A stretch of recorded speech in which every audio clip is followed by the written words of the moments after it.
Welcome to the Big Puzzle, now in 3D. Welcome to the Big Puzzle. In this podcast, we explore the subtle connections between science, religion, politics, economics, and history.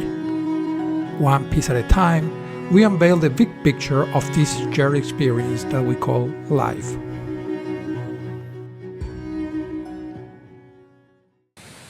Welcome. It's been a while since I posted, but I've been thinking about some other pieces of the puzzle that I think are very interesting. And this one is probably a large one, so I thought, how could I present it without making a 2-hour long video that discourages most of the viewers. So I'll do some short ones, and I hope that each one individually makes sense. I'm sitting here in the recently reopened Santa Queen Canyon in Utah. It's an awesome place.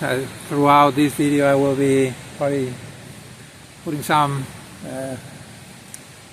recordings that I took in different places.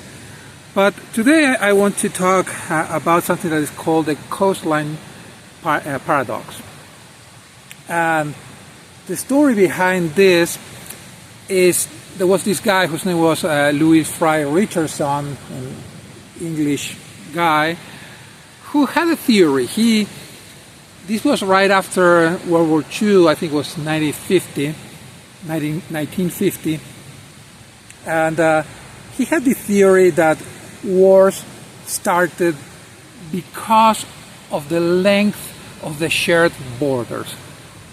Something like that. And if you think about it, well, maybe the idea of Germany and Poland sharing, a large border or other countries. So he had this idea, this theory, and he wanted to kind of test it. So he grabbed a map, and since he was English, he wanted to start by measuring what is the coastline, the length of the coastline around United Kingdom. So he measured it, but then he said, well, I'd rather do a better job, and so he got a bigger map, and he measured it again, and he was surprised because the number that he got the second time was much larger than the first time. So he thought he had made a mistake or something, but after thinking a while, he realized that with the bigger map, he was capturing, more details, more granularity on the coastline, right? So in the previous one, he was just jump from one point to another, and now he was kind of going in and out, and the difference between those two lines was significant, was very significant. So that's why it's called the coastline paradox. Imagine that you could go to the extreme, that you go to the lowest detail, that you go around every rock, every grain of sand, assuming that the ocean would be a perfectly flat line. You could go around every grain of sand, and then basically the length of that coastline would be ridiculously large, close to infinity. You could even go inside of each grain, and follow them. So that's very, very interesting. You might say, well, but yeah, that's interesting, but there's no use in the real world, and it is everywhere, and that's why I think it's an important piece of the puzzle. So let me tell you one story. A few years ago, they asked me to calculate a metric, a business metric that was calculated on a monthly basis, and they wanted to do it on a daily basis. So the way it worked was that they looked at, it was basically a portfolio. They were looking at the portfolio at the end of the month, and then comparing it to the end of the next month and the end of the next month, and so on. There were some computations that they did, depending on accounts, where they were before, where they were after, and so on. So it took me a few days to kind of extract all the logic that they were using, and then it was relatively simple. You have to do the same thing, but considering the portfolios day by day. Now, interestingly enough, the results were completely different. And people who asked me to do that, they didn't understand. They said, well, why are we getting numbers that are very different than the ones that we had before? Shouldn't we just, when we aggregate 1 month worth of data, shouldn't we get the exact same number? And I remember that trying to explain it, that this coastline paradox came to mind, and I used that to try to explain it. No, you cannot get the same number. You will never. And if you try, you're forcing it and you're making mistakes. So it really has real-world applications. Now, going back to our friend Richardson, his work was eventually picked up by a mathematician who was Polish, not surprisingly, but he grew up in France. And I think that his name originally was Benedict, but when he moved to France, I think it was before the war, because he was from a Jew family, and they changed his name to Benoit. So Benoit Mandelbrot. And eventually he ended up living and eventually dying in the United States. So a brilliant guy. Not only was a mathematician, he worked with computers and one of these exceptional big puzzlers. So what Benoit Mandelbrot did was give a mathematical framework to this idea. And he came with this idea of fractional dimensions. So now like I said at the beginning, in 3D we're talking about 3 dimensions, and the 3 dimensions that we talk about is length, width, and height, and that's how we calculate volumes. Well, and we talk about the world being in 3D, and if you add time as another dimension, you can talk about 4-dimensional universe. But now Benoit Mandelbrot explained that really it's not that simple. And we can talk about how you calculate these fractional dimensions, because it's very, very interesting. It's not that hard to understand.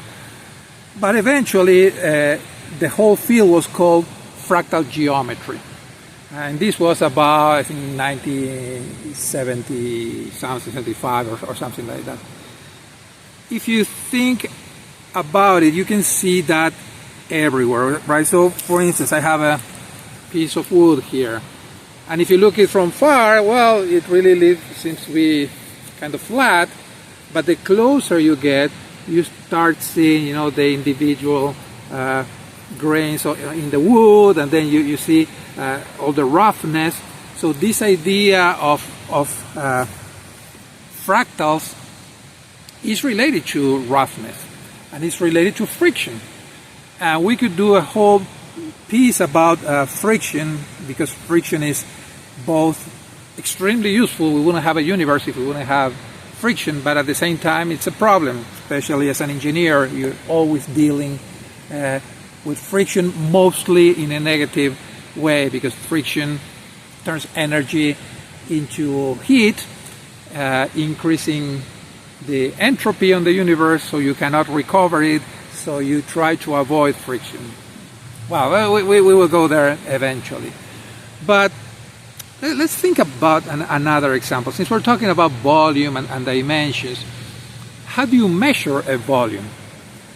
And one other genius that comes to mind is Archimedes. And I won't tell you the whole story now, but it's very interesting that Archimedes, the problem that he was facing was, how do I calculate the volume of something, a crown, actually, a golden crown, that you cannot melt, you cannot,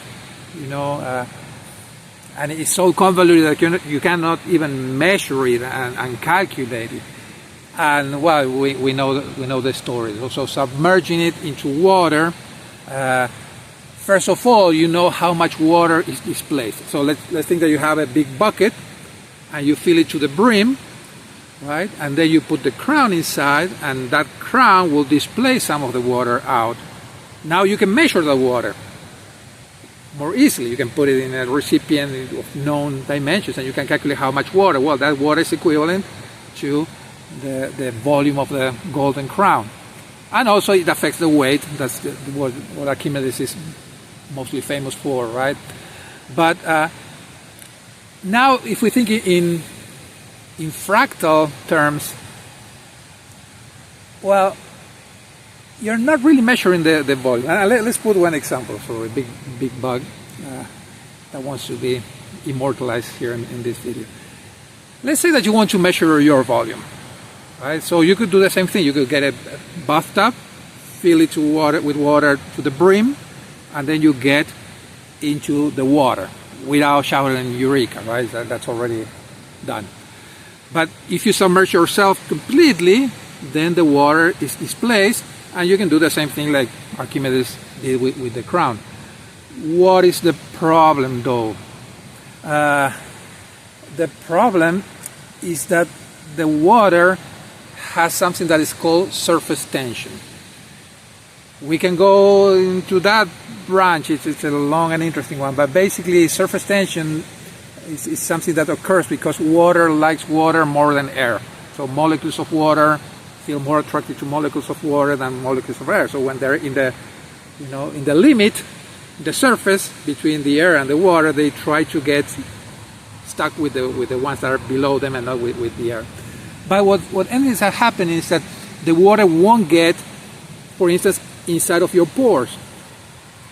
So when you're measuring your volume, you're not measuring that volume inside of your pores. That is not inside of you. Right? It's part of your external part. So, but you could think about another fluid that has a lower surface tension that could go into your pores and some other cavities all over your body, and then that would tell you that your volume is smaller than the previous one measured with water. Now we can take this to the extreme and think about a theoretical superfluid that would get inside of everything. Now, if you fill a bathtub with that superfluid and then you submerge yourself, well, that superfluid will get not only in your pores, it will go into the cells, and it will go into the atoms, and it will go inside of the atom, because it could go inside of the electron cloud and get to the nucleus. And so that theoretical fluid basically would get anywhere, and at the very end you will realize that your volume is almost zero.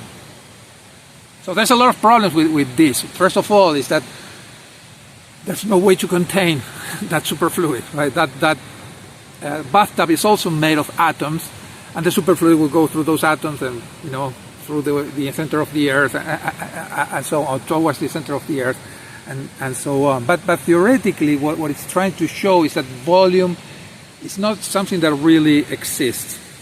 It's something that we calculate, and when you calculate it, you have to assume certain conditions, right? Now, this is opens a completely new world of ideas, but we've seen this before. During the Renaissance, mainly, people developed this idea that science, you could think things, and that was the most important thing that you can do, that everything is about reason, and you can understand everything. And for that, they came up with the ideal universe. Right? That ideal universe, everything was geometric, and you could calculate everything, and that was extremely good. I mean, we're still having many benefits from that way of thinking. But later on, the more we learn, we realize that things are not that simple, right? And reason sometimes cannot explain everything. For example, Newtonian physics was great. Well, Newton was one of those other geniuses. But at some point, his theories couldn't explain some things. So Einstein came and added the relativity.